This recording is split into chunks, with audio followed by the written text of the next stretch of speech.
हाँ दोस्तों, कॾहिं कॾहिं जेको आहे इंसान सां खेॾे थो, ॿारनि सां खेॾे थो, मुख़्तलिफ़ गेम्स खेॾे थो, इंजॉय करे थो, पर कॾहिं कॾहिं शायदि लहरनि सां बि असांखे रांदि करणु खपे, असांखे खेॾणु खपे लहरनि सां, पाणीअ सां। पोइ तव्हां ॾिसो पिया त किनारे लॻ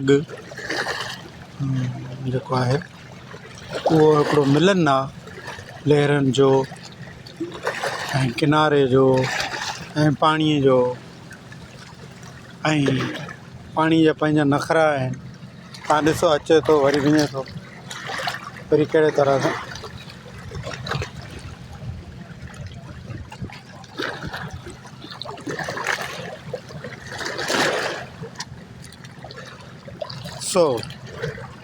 इहे कुझु लम्हात आहिनि जेके असां शायदि इंजॉय कयूं था।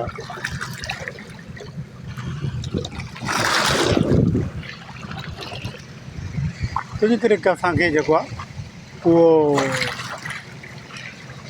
जेको रांदि करण वारी आहे नंढपण जी ॿाराणी, त उहो इंसानु वॾो थी बि उनजे ज़हन में हूंदियूं आहिनि त आउं गेम करियां, रांदि करियां।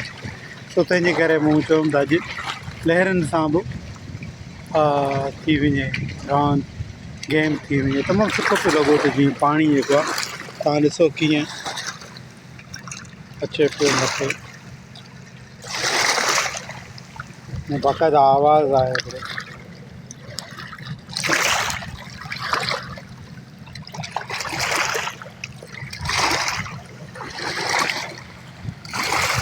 इन ई लम्हे में तव्हांखे आसमान जो कुझु वसतूं बि ॾेखारिया, केॾो मज़ो पियो अचे।